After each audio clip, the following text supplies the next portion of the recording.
দেখুন, রাহু হচ্ছে পঞ্চ ইন্দ্রিয়কে নির্দেশ করে থাকে। তাই রাহু কিন্তু মস্তকেরও কারক।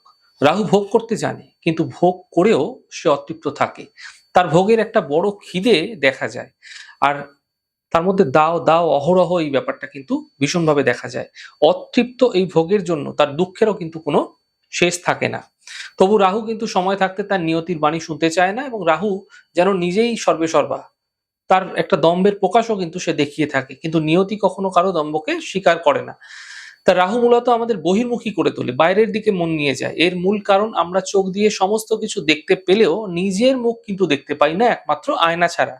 যার ফলে রাহু বাইরের দিকে মনের তরঙ্গ নিয়ে যায়। এই কারণে রাহুর দুষ্প্রভাবের ফলে মানসিক ক্ষেত্রে চঞ্চলতা ভীষণভাবে বেড়ে যায়। আর এই রাহু যেহেতু মায়ার কারক, ফলে এই রাহু আপনাদের মনমোহিনীদের রূপপ্রাসাদীর জাল কিন্তু পেতে থাকে সর্বদা। ফলে আপনি কোনোভাবেই এই রাহুর মায়াজাল থেকে বেরিয়ে আসতে পারবেন না। যার ফলে এই রাহু মায়ার বন্ধনে আপনাকে আবদ্ধ করবে এবং আপনি নিজের জীবনে অনেক সময় দেখবেন রাহুর কারণে ব্যয় হয়ে গেছে। সেটা যেকোনো ক্ষেত্রে হতে পারে, প্রেমজ ক্ষেত্রে হতে পারে, শিক্ষা ক্ষেত্রে হতে পারে, কর্মক্ষেত্রে হতে পারে, ভুল কোনো সিদ্ধান্তের ক্ষেত্রে এমনটি আপনাকে দেখা যাচ্ছে আপনি মায়ার বন্ধনে আবদ্ধ হয়ে অনেকটা সময় আপনি নষ্ট করে ফেলেছেন এই রাহুর কারণে। যার কারণে রাহু কালের কারক। কাল অর্থে সময়। তাহলে বুঝতে পারলেন আপনার জীবনে যে সময়টাকে আপনি খুইয়েছেন তা মূলত আপনার রাহু কন্ট্রোলে না থাকার কারণে। তাই এই রাহুকে সঠিকভাবে জানতে না পারলে আপনারা জীবনের ঘাত-প্রতিঘাত থেকে কখনোই কিন্তু সহজাতভাবে বেরিয়ে আসতে পারবেন না। আপনি একটা জিনিস ভেবে দেখুন, যে মায়াজালে রাহু আপনাকে ফেলেছে, আপনি সমস্যা থেকে বেরিয়ে আসার জন্য প্রতিদিনকার জীবনশৈলী আপনাকে ঠিক রাখতে হবে।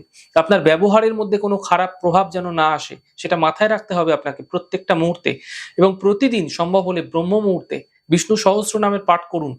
এতে কিন্তু আর একটা জিনিস মাথায় রাখবেন যে অধিক রাত্রে খাওয়া-দাওয়া এটাও বর্জন করতে হবে আপনাকে। কারণ আপনার খাদ্যাভ্যাসের মধ্যে রাহুর বিশেষ প্রভাব ফেলে থাকে।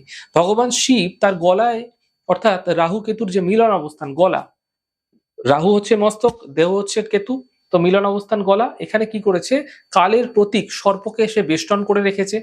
তাই আপনাকেও মাথায় রাখতে হবে যে রাহুর অশুভ প্রভাব থেকে আপনি বাঁচতে চাইছেন, তাহলে আপনাকে খাদ্যাভ্যাস ঠিক রাখতে হবে, জপ ধ্যান সঠিকভাবে করতে হবে। এতে আপনি রাহুর কালগ্রাস থেকে বাঁচতে পারবেন। রাহু যদি আপনার ক্ষেত্রে অশুভ প্রভাব দিতে শুরু করেছে না, তাহলে একের পর এক সমস্যা আপনার জীবনে এমনভাবে নিয়ে আসবে, মাথা তুলে আপনি দাঁড়াতে পারবেন না। আপনার ক্ষেত্রে কষ্টদায়ক হয়ে যেতে পারে।